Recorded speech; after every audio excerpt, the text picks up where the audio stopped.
साथियों नमस्कार। एक बहुत ही ज़बरदस्त कहानी के साथ आप लोगों के बीच में मैं बबलू पांडे।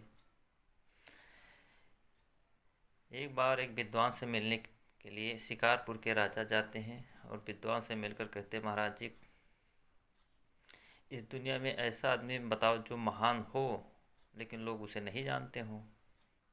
अब विद्वान ने मुस्कुराया और कहा कि अरे ऐसे ऐसे तो बहुत से लोग हैं। तो महाराज ने कहा, बहुत से लोग हैं जो महान हैं और उन्हें दुनिया नहीं जानती है।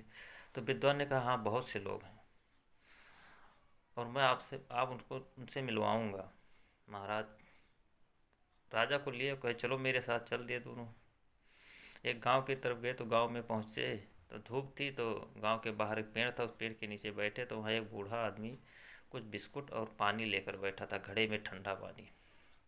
अब महाराज धूप में आए थे, प्यास लगी थी, बिस्कुट खाया, पानी पिया, आराम किए। जब चलने लगे तो महाराज ने पूछा, बाबा कितने पैसे हुए? तो उस बूढ़ा आदमी ने कहा, महाराज मैं कोई दुकानदार नहीं हूँ जो ये बेच रहा हूँ। मैं ये बेचता नहीं, लोगों की सेवा करता हूँ, क्योंकि मैं अब इसी लायक हूँ और मैं ये करने की कर भी सकता हूँ, क्योंकि मेरे बेटे के पास बिस्कुट का बहुत बड़ा कारोबार है और ठंडा पानी मैं पिलाकर राहगीरों की मदद करता हूँ, पैसे नहीं लेता। राजा को बड़ा आश्चर्य हुआ। अब महाराज ने कहा, चलिए महाराज। कुछ दूर जाने के बाद उस विद्वान ने कहा, देखा महाराज, ये आदमी है महान से महान, जो लोगों की निस्वार्थ सेवा करता है, दिखावा नहीं करता। महाराज उनको लेकर, राजा को लेकर के विद्वान चल दिए। कुछ दूर जाने के बाद दूसरा गांव दिखाई दिया, तो उस गांव में पहुंचे तो स्कूल था। वहां देखा कि एक मास्टर बच्चों को बड़ी ज़बरदस्त शिक्षा दे रहा था, बहुत सारे बच्चे थे। अब महाराज ने उस शिक्षक से मिला, कहा, अरे इतना इतनी ज़बरदस्त आप शिक्षा देते हैं तो आपका तनख्वाह तो बहुत होगा। तो शिक्षक मुस्कराया, बोला, महाराज मैं तनख्वाह नहीं, फ्री में काम करता हूँ। महाराज ने कहा, फ्री में?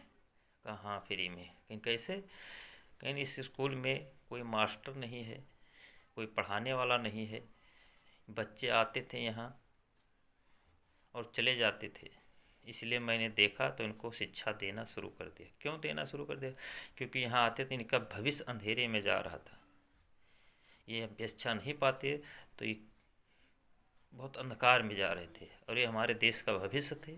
इसलिए मैंने इन लोगों को अच्छा शिक्षा देना शुरू कर दिया, बिना किसी स्वार्थ के और बिना किसी धन के। राजा बड़ा अचंभित हुआ। अब महाराज विद्वान ने कहा, चलिए महाराज। कुछ दूर जाने के बाद विद्वान ने कहा, देखा महाराज, ये लोग हैं महान से महान, जो बिना किसी स्वार्थ के, बिना किसी चाह के काम करते हैं, इन्हें महान कहा जाता है। और जो महानता का दिखावा करते हैं वो महान नहीं होते। दूसरों की निस्वार्थ सेवा करना ही महानतम है।